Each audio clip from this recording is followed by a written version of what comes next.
নমস্কার। আজকে আমরা ধ্যান সাধনার ক্ষেত্রে বা জপের ক্ষেত্রে কিছু প্রেতজনিত বাধার কথা বলবো। প্রথমে এই টপিকটা শুরু করার আগে কিছুটা ইন্ট্রোডাকশন দিয়ে দেওয়া ভালো, যে যারা ভাবছেন যে যে কথা নিয়ে আজকে আলোচনা করব প্রেত, যেটা আমরা বলে থাকি, তো এটা পুরোটাই গালগপ্প বা পুরোটাই একটা আপেক্ষিক অতীন্দ্রিয় ব্যাপার। তো তাদের সাথে আমার একটা প্রশ্ন আছে, সেটা হচ্ছে, এই পৃথিবীতে কোনো কিছুরই কি মৃত্যু আছে? কোনো কিছুরই কি মৃত্যু আছে? একটা এক্সাম্পল আপনাদেরকে দিচ্ছি। ধরুন, গাছ থেকে একটা পাতা পড়লো, পাতাটা পড়ে গেল, আমাদের চোখে সে পাতাটার মৃত্যু হয়ে এলো। এবার পাতাটা তো হলুদ হয়ে গেছিল, হলুদ হয়েই সেটা গাছ থেকে খসে পড়েছে, খসে মাটিতে পড়লো, আমাদের খালি চোখে পাতাটার মৃত্যু হয়ে গেল, তাই তো? এবার পাতাটা আস্তে আস্তে যত দিন যাচ্ছে মাটির উপর থেকে থেকে সেটা রোদ পেয়ে জল পেয়ে সেটা শুকিয়ে যাচ্ছে এবং সেটা চিরতরে গুঁড়ো হয়ে গিয়ে সেটা মাটির সাথে মিশে গেল। এবার সেটা আপনার যাও আপনি দেখতে পাচ্ছিলেন খালি চোখে যে সেটার অস্তিত্ব ছিল মাটির ওপরে, কিন্তু এখন আর সেটার অস্তিত্ব মাটির ওপরেই নেই, কারণ সেটা গুঁড়ো হয়ে গিয়ে বা কালক্রমে তাপে চাপে সেটা মাটিতে পরিণত হলো। তো সেটা একটা মাটিতে রূপান্তর হয়ে গেল, সে পাতাটা মাটিতে রূপান্তর হলো। তো কি করে তাহলে আপনার বলছেন যে পাতাটার মৃত্যু হয়ে গেল? তাহলে পাতাটার মৃত্যু হলো না, পাতাটার রূপান্তর হলো। কিসে রূপান্তর হলো? মাটি হয়ে গেল। তেমনি সেম আমাদের শরীরের যে পঞ্চভূত আছে, যেরকম আমাদের শরীর এই মাটি দিয়ে তৈরি, শরীরটা কি করে আমাদের যখন আমরা যখন মরে যাই, বা আমরা যেটাকে মরে যাওয়া বলি অ্যাকচুয়ালি, মানে দেহটা যখন নষ্ট হয়, যেটাকে যখন অগ্নি সংযোগ করে যখন এটাকে জ্বালিয়ে দেওয়া হয় তখন সেটা ছাইয়ে পরিণত হয়। তো তখন আমরা কি বলছি? যে আমাদের খালি চোখে আর বেঁচে নেই, দেহটাও আর নেই। আসলে দেহটা নেই নয়, দেহটা রূপান্তর হয়েছে ছাইয়েতে। তারপর সেই ছাইটা আমরা আপনারা গঙ্গাতে ভাসিয়ে দিচ্ছি, সেটা দীর্ঘদিন গঙ্গাতে ভেসে ভেসে থাকতে থাকতে একসময় নিচে পড়ে গিয়ে মাটির সাথে মিশে পলি মাটিতে পরিণত হলো। তাহলে আমাদের দেহটা কিসে রূপান্তরিত হলো? আলটিমেটলি মাটিতেই পরিণত হলো। মাটি থেকে এসেছিল, মাটি দিয়ে তৈরি হয়েছিল, আবার মাটিতেই মিশে গেল। তো আমরা বলে দিচ্ছি ইজি, মরে গেছে। তাহলে দেহটা দেখে মনে হচ্ছে দেহটা রূপান্তর হলো, কিন্তু আমাদের যে সংস্কারগুলো ছিল, ধরুন একটা মানুষ খুব খেতে ভালোবাসতো, একটা মানুষ খুব ঘুরতে ভালোবাসতো, তাহলে সেই সংস্কারটার কি রূপান্তর কি হলো না? সেই সংস্কারটারও কোথাও না কোথাও রূপান্তর হয়েছে। যেহেতু এটা আমি এবং আপনি খালি চোখে দেখতে পাচ্ছি না, তাই জন্য তার কোনো এক্সিস্টেন্স নেই। তো এরকম হয় অনেক সময়, আমরা খালি চোখে যা দেখছি সেটারও এক্সিস্টেন্স আছে, এবং যা খালি চোখে দেখতে পাচ্ছি না সেটারও এক্সিস্টেন্স আছে। এবার কথা হচ্ছে, যেটা আমরা দেখতে পাচ্ছি না সেটাকে আমরা ইজিলি ডিনাই করে দিচ্ছি যে এটার কোনো এক্সিস্টেন্স নেই।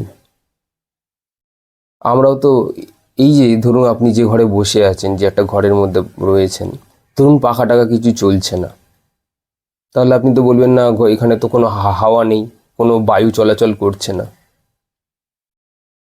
বলে দিন একভাবে, এটাকেও ডিনাই করে দিন, কারণ আপনি তো এটাকে দেখতে পাচ্ছেন না, ও এমনকি আপনার পারসেপশন অনুভূতিও করতে পারছেন না যে আপনি যেখানে রয়েছেন সেখানে হাওয়া আদৌ চলাচল করছে কিনা। তাহলে কি হাওয়া নেই, কি বায়ু নেই আপনার চারপাশে?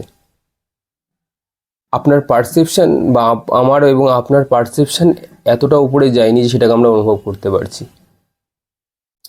তো এই জন্যই সব কিছুর এক্সিস্টেন্স আছে। তো টপিকটা শুরু করার আগে এই কথাগুলো বলা দরকার ছিল, কারণ অনেকেই তো এগুলোকে মিথ্যে গালগল্প এবং কিছু অতীন্দ্রিয় ব্যাপার ভেবে ডিনাই করে দেয়। তো তারা এই সৃষ্টির সমস্ত, তাহলে যেগুলো ডিনাই করে দিচ্ছে, তাহলে সৃষ্টির যে কোর ভ্যালু সেটাকেই তারা ডিনাই করে দিচ্ছে, কারণ সৃষ্টিতে তো অনেক কিছুই আছে যেগুলো আমরা খালি চোখে দেখতে পাই না। তো যাই হোক, এই যে ধ্যান এবং সাধনা বা মন্ত্রজপ বা যারা প্র্যাকটিস করছে, শুধুমাত্র ধ্যান করতে বসলে সেই মানুষটা শুদ্ধিকরণ হবে তা তো নয়, সে তার চিন্তাভাবনাকেও চেঞ্জ করে শুদ্ধিকরণ করতে পারে। এবার কথা হচ্ছে, যে যখন নিজেকে এরকম শুদ্ধিকরণ করবার চেষ্টা করে, তখন তার কাছে কিছু উপদ্রবের সম্মুখীন তাকে হতে হয়। এগুলো যারা প্র্যাকটিস করে নিয়মিত, তাদের কাছে যদি জিজ্ঞাসা করেন, তারা আপনাকে ডিটেলসে বলবে যে যখনই সে নতুন কিছু শুরু করতে যায়, সে অনেক কিছু বাধার সম্মুখীন হয়।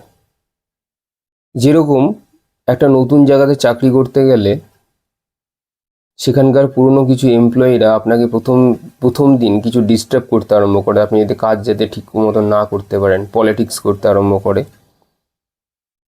সব জায়গায় যে হয় তাই বলছি না, কিন্তু ম্যাক্সিমাম জায়গাতেই তাই হয়। ঠিক সেরকমই আপনি যখন নিজেকে শুদ্ধ করার জন্য বসেছেন, আপনি যখন নিজের আত্মাকে পরিস্ফুট করবার জন্য বসেছেন, তখন কি হচ্ছে, আপনার পাশের যে এন্টিটিগুলো, সে চায় না কোনো মতে আপনি উন্নতি লাভ করুন। যেরকমটা ঠিক আমাদের অফিসে হয়, বা আপনার পাড়াতে দেখে থাকবেন যে আপনি যদি খুব ভালো উন্নতি করছেন, তাহলে পাড়ার লোক কিন্তু আপনাকে নিয়ে অনেক টোন টিটকারি বা অনেক খারাপ কথা বলে চেষ্টা করছে আপনার ইমেজটাকে কীভাবে পলিউট করবা যায় বা খারাপ করা যায়। ঠিক সেরকমই আপনি যখন আপনার আত্মার মধ্যে আলো সঞ্চার করছেন, তখন আপনার পাশের যে এন্টিটিগুলো আছে, তারাও চায় না যে আপনি আপনার আত্মার ঊর্ধ্বগতি করেন, বা আপনি এমন কিছু করেন যেটা তাদের থেকে অনেক বেশি আলাদা বা তাদের থেকে অনেক বেশি সুপিরিয়র। এটা 1 নম্বর। এর কিছু ইনস্টেন্স আছে। একটা ইনস্টেন্স আপনি বললে পরে যদি যারা করে থাকে তারা বুঝে যাবে। ধরুন আপনি একটা ঘরে বসেছেন এরকম কোনো মন্ত্র জপ করতে বা যে কোনো রকম আপনার প্র্যাকটিস করতে, যেটা যাই হোক না কেন। নিজেকে দেখাও একটা প্র্যাকটিস, নিজের চিন্তাভাবনাকে দেখাও একটা প্র্যাকটিস।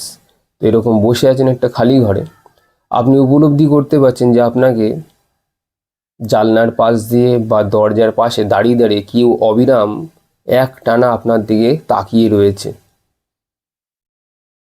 এইবার কথা হচ্ছে, আমরা বা আপনারা বলবো যে এটা তো আমার মনের ভুল, তাই তো? তাহলে এটা যদি মনের ভুলই হয়, তাহলে আপনি যখন সামনের দিকে তাকিয়ে থাকেন, পেছনে যখন কেউ এসে দাঁড়ায় আস্তে করে, আপনি কি করে সেটা বুঝতে পারেন যে আপনার পেছনে কেউ দাঁড়িয়ে আছে, এবং পেছন ঘুরে দেখেন সত্যি আপনার মা, বাবা বা অন্য কেউ এসে আপনাকে দেখছে। সেটা যদি আপনি বুঝতে পারেন কোনো আওয়াজ বা শব্দ ছাড়াই, তাহলে আপনাকে যদি কোনো এন্টিটি বাইরে থেকে বা কোনো একটা জায়গা থেকে যদি ক্রমাগত তাকিয়ে থাকে আপনার দিকে, তাহলে সেটা আপনিও বুঝতে পারেন। এবার যেহেতু এদের ফিজিক্যাল বডি নেই, মানে স্থূল শরীর নেই, তাই জন্য আমাদের কাছে সেরকম কোনো প্রমাণ থাকে না কাউকে কিছু বলার বা দেখানোর, কিন্তু আমরা ফিল করতে পারি। এরকম অনেকেই থাকে। তো প্রথম প্রথম আপনাকে ওরা বাধা দেবে এরকমভাবে, যে আপনাকে যে ঘরে বসে প্র্যাকটিস করেন তারা আপনাকে ঢুকতে দেবে না, বা ঢুকলেও আপনাকে নানা রকমভাবে চেষ্টা করবে আপনাকে ডিস্ট্র্যাক্ট করবার, আপনার মনকে অন্য দিকে ধাবিত করবার, মানে আপনার যেহেতু প্র্যাকটিসটা না করতে পারেন সেদিকে মনোসংযোগ না করে অন্য কিছুতেই ভয়ের পেছনে তারা করতে থাকেন। এরকম অনেক সময় দেখা গেছে যে যে তাদের গায়ে আঁচড় পড়ে, এরকমও হয়, এরকম বহু জায়গাতে হয়েছে। তো এরকম অনেক কিছুই হয়ে থাকে যেগুলো আমাদের কাছে প্রপার কোনো রিজন থাকে না, কিন্তু সেই সময় আমাদের কি করা উচিত বা কি করণীয়, আমাদেরকে জোর করে সেই প্র্যাকটিসটার দিকে কিন্তু মনটা দেওয়া উচিত। তো প্রথম প্রথম কি হবে, প্রথম প্রথম তো 7 দিন 8 দিন 10 দিন যখন ক্রমাগত এরকম চলছে, ওরা আপনাকে উঠিয়ে দেওয়ার চেষ্টা করছে, আপনি ফিল করতে পারছেন যে আপনি ভয় পাচ্ছেন, তারপরেও যদি আপনি বসে থাকেন, আস্তে আস্তে কিন্তু এই প্রকোপটা কমে আসবে, এবং সেটা কমতে কমতে নালিফাইড হয়ে যাবে। তারপরে আপনি কিছুদিন পরে দেখবেন যে যে এন্টিটিগুলো আপনাকে এরকমভাবে এত বিরক্ত করছিল, তারাই একসময় আপনার কাছে এসে সাহায্য চাইছে। কিন্তু আপনি বুঝতে পারবেন না যে কি সাহায্যটা চাইছে। আসলে তারা এই সাহায্যটাই চাইছে যে তারা আপনার কাছ থেকে শিখতে চাইছে, আপনি যে জিনিসগুলো করতে চাইছেন ওরাও চাইছে সেই জিনিসগুলোকে করে নিজের ঊর্ধ্বগতি করুক। তো এটাতে খারাপ কিছু নেই, এতে ভয় পাওয়ারও কিছু নেই মনে করি। তো এরকম অনেক ইনস্টেন্স আমাদের সাথে হয়ে থাকে, যেরকম আপনি ধরুন বসেছেন কোনো একটা জায়গাতে, বসে আছেন, আপনি একটা ভালো একটা কোনো গন্ধ পাচ্ছেন, তখন বুঝবেন যে কোনো এন্টিটি এসছে আপনাকে সাহায্য করতে। আপনি কোনো খারাপ যদি গন্ধ স্মেল পান, হঠাৎ করে আপনি আষ্টে গন্ধ পাচ্ছেন, অথচ কোথাও কিছু নেই। মাছ থাকলে তবেই তো আপনি আষ্টে গন্ধ পাবেন, কোথাও কিছু নেই। তো এই টাইপের জিনিসগুলো হয়ে থাকে তখন। এই সমস্ত অতীন্দ্রিয় যে জিনিসগুলো হয় সেখান থেকে আমরা কিছুটা বুঝতে পারি বা কিছুটা আন্দাজ করতে পারি যে আমাদের চারপাশে কোনো এন্টিটি রয়েছে। তবে এতে ভয় পাওয়ার কোনো ব্যাপার নেই। ওরাও একসময় আমাদের মতনই কোনো শরীর ধারণ করেছিল, আজকে কালক্রমে তাদের সেই শরীরটা ছুটে গেছে, নিজেকে চেঞ্জ করতে পারেনি তারা, ফলে আজকে এইভাবে আটকে রয়েছে প্রেতজনিতে। যেরকম অনেকে সুইসাইড করেছে, কেউ ধরুন সারা জীবনে সবসময় শুধুমাত্র পয়সার পেছনেই শুধু ছুটে গেছে, কিন্তু সেটার আসল মূল্যায়ন না করতে পেরেই তার আগেই শরীরটা তার ছুটে গেছে। কেউ একজন তার সারাটা জীবন শুধুমাত্র ইচ্ছার পেছনে, শুধু ইচ্ছে পূরণ করবার জন্যই বেঁচে ছিল। এমন এমন কিছু লোক আছে শুধুমাত্র তারা খাওয়ার জন্যই বেঁচে থাকে।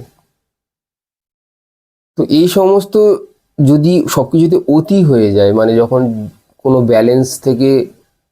ব্যালেন্সটা হারিয়ে যায়, তখন এই টাইপের শরীর ধারণ করে তাদেরকে বেশ কিছু সময় থাকতে হয় প্রকৃতির নিয়ম অনুযায়ী। তো আজকে আমরা এই পর্যন্ত আলোচনা করলাম। আমাদের আলোচনার বিষয়বস্তু যা ছিল, যে সাধনার ক্ষেত্রে বা প্র্যাকটিসের ক্ষেত্রে আমরা যদি এরকম কোনো অদ্ভুতুড়ে বা কোনো প্রেতজনিত যদি বাধা ফেস করে থাকি, তাহলে আমাদের কি করা উচিত সেই সময়। আজকে যেটা আমি বললাম সেটা আপনারা রোজ প্র্যাকটিস করবেন। যখনই কোনো কিছু হোক না কেন, যাই হোক না কেন, নিজের জায়গা ছেড়ে উঠবেন না। আস্তে আস্তে আপনার এই সমস্ত বাধা বিঘ্ন যতগুলো আছে, এগুলো সব আস্তে আস্তে শেষ হয়ে যাবে। নমস্কার, আজকে এত অবধি বলেই শেষ করলাম।